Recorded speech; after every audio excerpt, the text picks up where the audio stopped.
Již v minulém videu jsem mluvila o tom, proč je práce z domova klíčovou ingrediencí pro spokojený udržitelný život. Pojďme se tedy podívat na to, co nám práce z domova, když ji děláme v běžných normálních podmínkách, ne v podmínkách koronakrize, může dávat.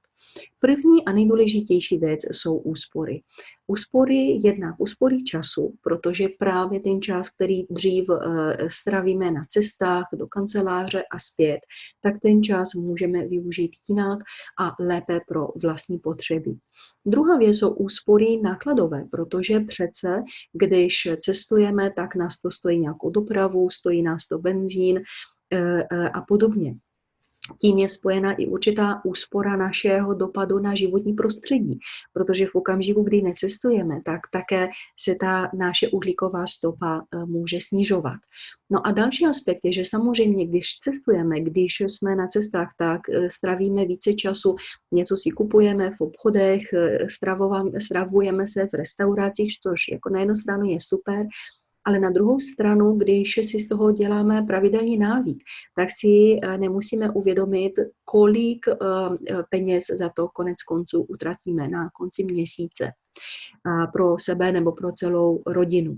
Samozřejmě s tím se spojuje i kvalita stravování, protože v okamžiku, kdy pracujeme z domova a více si vážíme, tak ta kvalita stravování může být mnohem vyšší a více přizpůsobena našim osobním potřebám nebo potřebám naší rodiny. A samozřejmě další věc je riziko vyhazovu potravin, protože kupujeme o víkendu, pak celý týden jsme pryč a pak další v pátek si uvědomujeme, že polovinu toho, co jsme kupovali minulý týden, tak teď je zrále na vyhazov. Jsou tam obrovské množství úspor, které si možná ani, nebo teprve teď začínáme uvědomovat. Druhá věc, extrémně důležitá, je právě oblast autonomie. To znamená, že když pracujeme z domova, můžeme si vybírat ten čas, kdy uděláme nějaké úkony více podle svých osobních potřeb. To znamená, že jestli vy jste ranní ptáče a můžete vstávat brzo, já nevím, ve 4, pokud vám to vyhovuje, tak můžete určitý kus práce vykonat přesně v tom čase, který vyhovuje vám. A nikdo vám nezabrání, abyste si po obědě ve 2 jít si na 20 minut si lehnout, protože můžete a tím pádem nastartujete mozek a můžete pracovat nebo můžete prostě být ještě přítomný, efektivní, vědomý i odpoledne, případně v podvečer. To stejně platí samozřejmě, když vás baví pracovat právě večer nebo pozdě v noci. Takže druhá věc, úspory, autonomie. No a třetí věc je právě jsou vztahy. Protože v okamžiku, kdy jste doma, tak první věc je, že máte více času na ty lidi, kteří jsou kolem vás. Můžou být právě členové rodiny, můžou být paradoxně i sousedi, ale další věc je, že se začínáte skutečně těšit na ty lidi, kteří vám začínají chybět, na lidi z kanceláří, na vaši kolegy a podobně. Byli jsme zvyklí potkat se s lidmi, mluvit jeden přes druhý a vůbec si neuvědomit, jak cenné je, že se známe, že jsme spolu.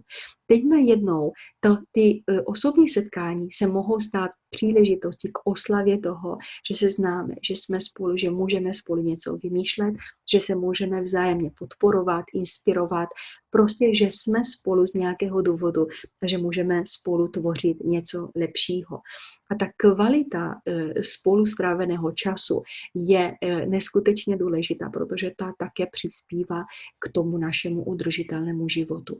Ze všech těchto důvodů jsem přesvědčená, že práce z domova je klíčem k udržitelnějšímu životu, protože spousta věcí z toho, jak jsme je dělali před krizi, tak neměli v sobě nic normálního. My jsme jenom normalizovali podmínky, ve kterých jsme žili. A proto vás zvu také, abyste se zamýšleli, co vám vlastně práce z domova dává a co vám to bere.